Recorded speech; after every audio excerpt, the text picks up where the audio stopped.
Hello everyone, good morning সবাইকে। এখন বাজছে 9টা। আপনারা কি ভাবছেন আমি 9টার সময় ঘুম থেকে উঠেছি? সেটা না, আমি উঠেছি 6টায়। তারপরে বাইরেগুলো ঝাড় দিয়ে আমি পড়াতে চলে গেছিলাম। আমার পড়ানো ছিল 7টা থেকে, আমি 7টার সময় পড়িয়ে তারপর বাড়ি আসলাম 9টায় বেজে গেল। এরপরে এসে 9টা বেজে গেল, তাই তখন থেকে ব্লগটা স্টার্ট করছি। সকাল থেকে স্টার্ট করা হয়নি। এদিকে গ্রিলগুলো যতই ছাড়ি না প্রত্যেক দিনই ঝুল হয়ে যায়। আর আমাদের তো বাড়ির পাশেই খামার, এখন ধান উঠছে, তাহলে ধান উঠে ধান ঝাড়া হচ্ছে। এত ধানের ধুলো প্রত্যেক দিন মোছা হয়, তাতেও ধানের ধুলো হয়ে যাচ্ছে। বাড়ির ভেতরে রুমের ভেতরে পর্যন্ত ধুলো হয়ে যাচ্ছে, বন্ধ থাকে তারপরেও। আর এই খাটটা তো বাইরে সবাই যে যা পারে রাখে, সবাই রাখে, আমিও রাখি, তাই একটু পরিষ্কার করে নিলাম। আর এই মোছাটাই করে মুছতে খাটের তলা হলে ঠিক আছে, এমনি দাঁড়িয়ে দাঁড়িয়ে মোছা হয়, কিন্তু প্রচণ্ড টাইম লাগে মুছতে। আমার তো মনে হয় হাতে করে মুছলে এর থেকে ভালো আর তাড়াতাড়ি মোছা হয়ে যায়। হাতে করে 5 মিনিট লাগবে, তো এইটাই 15 মিনিট বেশি লাগবে। আমি অনেক তাড়াতাড়ি করছিলাম, দিয়ে এখানে এতটা মুছে আমি আলাদা হয়ে গেছিলাম, কারণ আমি কখনো ঘর সেভাবে মুছি না।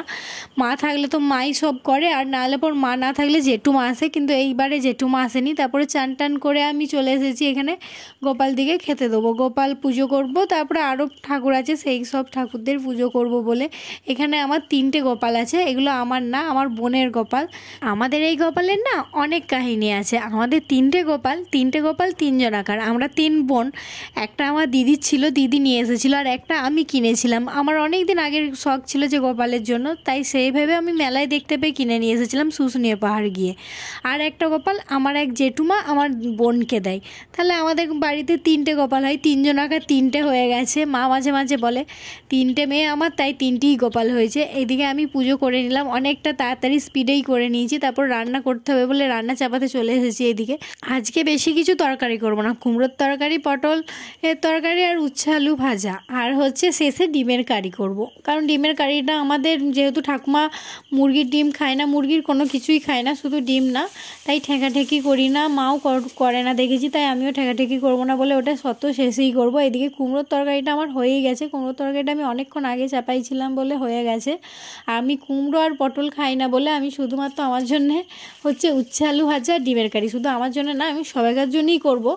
আর আমি কেন জানি না পটলের তরকারি একদমই খেতে পারি না। এইদিকে আমি উনুন ধরানো শিখে গেছি এখন। মা বাড়িতে না থাকলে একদিক থেকে অনেক কিছুই শেখা যায়, রান্না বান্না থেকে শুরু করে। এরকম টুকটাক করে আমি এখন উনুন ধরানো কত তাড়াতাড়ি ধরিয়ে দিলাম দেখছো। আর তারপরে চাল দিয়ে আমি ভাতের হাঁড়িটা চাপিয়ে দিলাম। তারপর চলে এলাম পটলের তরকারির মশলাটা দেখতে। মশলা যেমন বাটা যেগুলো দেয় সেই মশলা দিয়ে আমি করেছি, নতুনত্ব মশলা কিছু নেই। আর পটলের তরকারি তোমাদেরকে তো বললাম বেশি রিচ করবো না, কারণ হচ্ছে ঠাকুমা খাবে আর বাবা খাবে। বুঝতেই পারছো বয়স্ক হয়েছে ঠাকুমা, এখন রিচ খেতে পারে না খুব বেশি। আমি শশা খাচ্ছিলাম, শশা খেতে খেতে আমার মনে পড়লো যে মা তো আচারটা রোদে দিতে বলেছিল, আমি ভুলেই গিয়েছিলাম একদম। এখন যেহেতু বাজছে 11:30, রোদে দিয়ে দিই। 2-2:30 অবধি রোদে থাকলে অনেকটাই রোদ, চালনি দিয়ে ঢাকা দিয়ে দিলাম যাতে কোনো পাখিতে না ঠোকরাই। এইদিকে দুধ এসেছিলো, দুধটাও আমি চাপিয়ে দিয়েছি একদিকের গ্যাসে। পটলের তরকারিটা নামিয়ে নেওয়ার পর আমি উচ্ছে আলু ভাজতে দিয়ে দিলাম। উচ্ছে আলুটা যেকাল ভাজা হবে, আমার ভাত হয়ে এসেছে, আমি ভাতটা নামিয়ে নেব। আর ডিমের কারির জন্য মশলাটাও আমি বেটে নিতে পারবো। চলো ভাতটা নামিয়ে নিই। তোমাদের সাথে একটা ঘটনা তাহলে শেয়ার করি। যেবারে আমি ফার্স্ট এভাবে ফ্যান গড়াই, আমার হাতে না ফ্যানটা পড়ে গেছিলো। শুধু তাই না, ভাতের হাঁড়ির অর্ধেক ভাতই না ফ্যানেতে চলে গেছিলো। আমি না একদমই বুঝতে পারিনি যে কীভাবে গড়াতে হয়। এখন আমি সবই শিখে গেছি আস্তে আস্তে।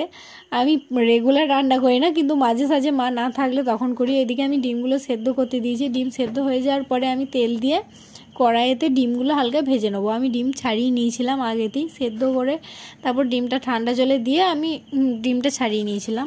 বললাম না ডিমটা আমি সত্যিই হালকা করে ভাজবো। আর ডিমটা দেখছি হাফ বয়েল হয়েছে, একটা ডিম ছাড়াতে গিয়ে অর্ধেকটা প্রায় ভেঙেই গেছে। তারপরে মশলাটা কষে দিলাম। এই মশলা দিতে আমার প্রচণ্ড ভয় লাগে মাঝে মাঝে, যে তেল ছিটকে এসে না হাতে লেগে যায়।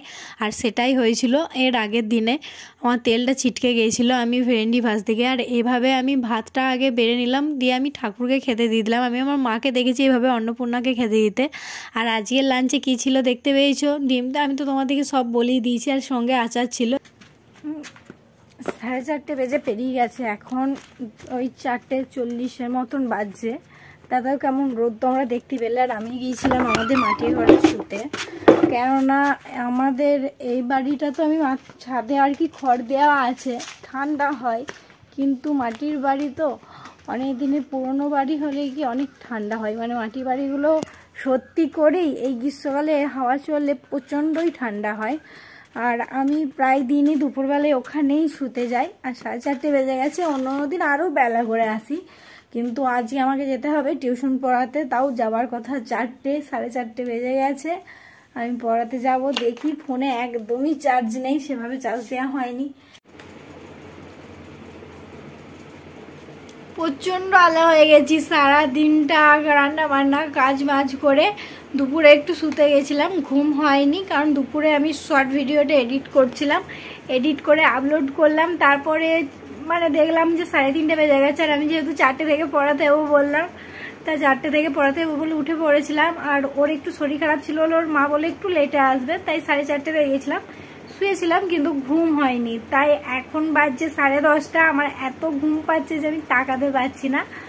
চলো তাড়াতাড়ি করে ঝটপট করে শুয়ে পড়ি। আমি এদিকে বিছানা করে নিয়েছি, মশারিটা খাটাতে মন যাচ্ছিল না গরমে, কিন্তু মশার জ্বালায় খাটাতে হচ্ছে। আমি অল আউট দিচ্ছি, তবু মশাগুলো মানছে না, কারণ জানলা দরজা বন্ধ করে অল আউটটা দিলে হয়। আমি তো তার জানলা দরজা বন্ধ করছি না, বন্ধ করলে হয়তো এই রুমে থাকাই যাবে না। তো সবাইকে বাই বাই, আজকের মতন গুড নাইট।